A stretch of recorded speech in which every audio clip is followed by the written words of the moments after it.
Gables by Lucy Maud Montgomery. Chapter 17. A New Interest in Life. The next afternoon, Anne, bending over her patchwork at the kitchen window, happened to glance out and beheld Diana, down by the Dryad's Bubble, beckoning mysteriously. In a trice Anne was out of the house and flying down to the hollow, astonishment and hope struggling in her expressive eyes. But the hope faded when she saw Diana's dejected countenance. "Your mother hasn't relented," she gasped. Diana shook her head mournfully. "No, and oh, Anne, she says I'm never to play with you again. I've cried, and I told her it wasn't your fault, but it wasn't any use. I had ever such a time coaxing her to let me come down and say good-bye to you. She said I was only to stay 10 minutes, and she's timing me by the clock."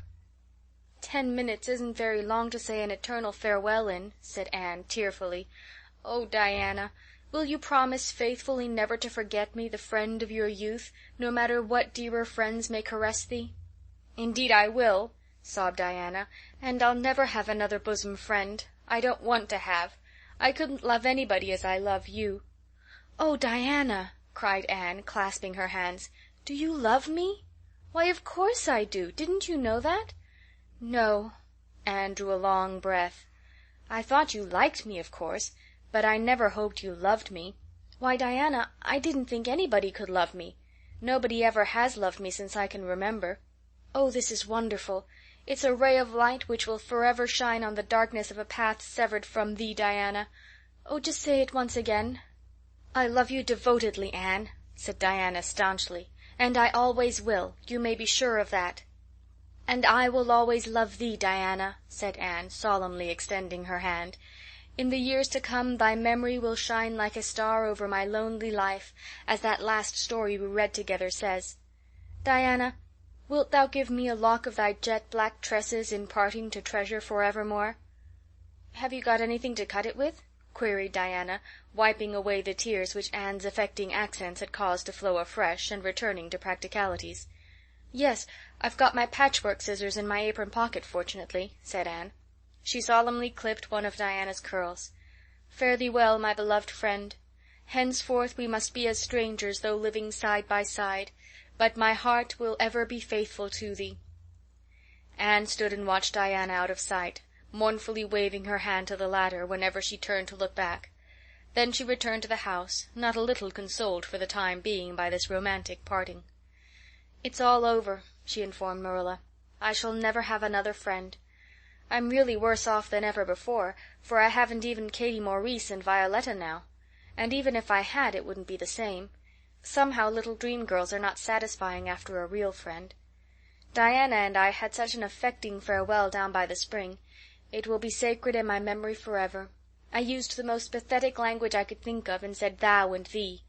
Thou and thee seems so much more romantic than you. Diana gave me a lock of her hair, and I'm going to sew it up in a little bag and wear it round my neck all my life. Please see that it is buried with me, for I don't believe I'll live very long. Perhaps when she sees me lying cold and dead before her, Mrs. Barry may feel remorse for what she has done, and will let Diana come to my funeral." "I don't think there is much fear of your dying of grief as long as you can talk, Anne," said Marilla unsympathetically. The following Monday Anne surprised Marilla by coming down from her room with her basket of books on her arm and hip, and her lips primmed up into a line of determination. "I'm going back to school," she announced. "That is all there is left in life for me, now that my friend has been ruthlessly torn from me. In school I can look at her and muse over days departed." "You'd better muse over your lessons and sums," said Marilla, concealing her delight at this development of the situation. "If you're going back to school I hope we'll hear no more of breaking slates over people's heads and such carryings on. Behave yourself and do just what your teacher tells you." "I'll try to be a model pupil," agreed Anne dolefully. "There won't be much fun in it, I expect. Mr. Phillips said Minnie Andrews was a model pupil, and there isn't a spark of imagination or life in her. She is just dull and poky, and never seems to have a good time. But I feel so depressed that perhaps it will come easy to me now. I'm going round by the road. I couldn't bear to go by the birch path all alone. I should weep bitter tears if I did." Anne was welcomed back to school with open arms. Her imagination had been sorely missed in games, and her voice in the singing, and her dramatic ability in the perusal aloud of books at dinner hour. Ruby Gillis smuggled 3 blue plums over to her during Testament reading. Ella May Macpherson gave her an enormous yellow pansy cut from the covers of a floral catalogue, a species of desk decoration much prized in Avonlea school. Sophia Sloane offered to teach her a perfectly elegant new pattern of knit lace, so nice for trimming aprons. Katie Boulter gave her a perfume bottle to keep slate water in, and Julia Bell copied carefully on a piece of pale pink paper, scalloped on the edges, the following effusion: "When twilight drops her curtain down and pins it with a star, remember that you have a friend, though she may wander far." "It's so nice to be appreciated," sighed Anne rapturously to Marilla that night. The girls were not the only scholars who appreciated her. When Anne went to her seat after dinner hour, she had been told by Mr. Phillips to sit with the model, Minnie Andrews, she found on her desk a big, luscious strawberry apple. Anne caught it up, all ready to take a bite, when she remembered that the only place in Avonlea where strawberry apples grew was in the old Blythe orchard on the other side of the Lake of Shining Waters. Anne dropped the apple as if it were a red-hot coal, and ostentatiously wiped her fingers on her handkerchief. The apple lay untouched on her desk until the next morning, when little Timothy Andrews, who swept the school and kindled the fire, annexed it as one of his perquisites. Charlie Sloane's slate pencil, gorgeously bedizened with striped red and yellow paper, costing 2 cents where ordinary pencils cost only 1, which he sent up to her after dinner hour, met with a more favorable reception. Anne was graciously pleased to accept it, and rewarded the donor with a smile which exalted that infatuated youth straightway into the 7th heaven of delight, and caused him to make such fearful errors in his dictation that Mr. Phillips kept him after school to rewrite it. But as "the Caesar's pageant shorn of Brutus' bust did but of Rome's best son remind her more," so the marked absence of any tribute or recognition from Diana Barry, who was sitting with Gertie Pye, embittered Anne's little triumph. "Diana might just have smiled at me once, I think," she mourned to Marilla that night. But the next morning a note most fearfully and wonderfully twisted and folded, and a small parcel were passed across to Anne. "Dear Anne," ran the former, "Mother says I'm not to play with you or talk to you even in school. It isn't my fault, and don't be cross at me, because I love you as much as ever. I miss you awfully to tell all my secrets to, and I don't like Gertie Pye one bit. I made you one of the new bookmarkers out of red tissue paper. They're awfully fashionable now, and only 3 girls in school know how to make them. When you look at it, remember your true friend, Diana Barry." Anne read the note, kissed the bookmark, and dispatched a prompt reply back to the other side of the school. "My own darling Diana, of course I am not cross at you because you have to obey your mother. Our spirits can commune. I shall keep your lovely present forever. Minnie Andrews is a very nice little girl, although she has no imagination, but after having been Diana's bosom friend I cannot be Minnie's. Please excuse mistakes because my spelling isn't very good yet, although much improved. Yours until death do us part, Anne or Cordelia Shirley. P.S. I shall sleep with your letter under my pillow tonight. A. or C.S."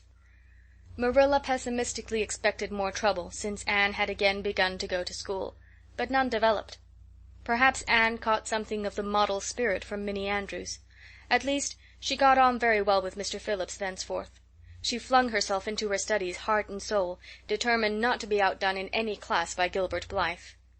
The rivalry between them was soon apparent. It was entirely good-natured on Gilbert's side, but it is much to be feared that the same thing cannot be said of Anne, who had certainly an unpraiseworthy tenacity for holding grudges. She was as intense in her hatreds as in her loves. She would not stoop to admit that she meant to rival Gilbert in schoolwork, because that would have been to acknowledge his existence, which Anne persistently ignored. But the rivalry was there, and honors fluctuated between them. Now Gilbert was head of the spelling class. Now Anne, with a toss of her long red braids, spelled him down. One morning Gilbert had all his sums done correctly, and had his name written on the blackboard on the roll of honor. The next morning Anne, having wrestled wildly with decimals the entire evening before, would be first. One awful day they were ties, and their names were written up together. It was almost as bad as a take notice, and Anne's mortification was as evident as Gilbert's satisfaction. When the written examinations at the end of each month were held the suspense was terrible. The first month Gilbert came out 3 marks ahead. The second Anne beat him by 5. But her triumph was marred by the fact that Gilbert congratulated her heartily before the whole school. It would have been ever so much sweeter to her if he had felt the sting of his defeat. Mr. Phillips might not be a very good teacher, but a pupil so inflexibly determined on learning as Anne was could hardly escape making progress under any kind of teacher. By the end of the term Anne and Gilbert were both promoted into the 5th class and allowed to begin studying the elements of the branches, by which Latin, geometry, French, and algebra were meant. In geometry Anne met her Waterloo. "It's perfectly awful stuff, Marilla," she groaned. "I'm sure I'll never be able to make head or tail of it.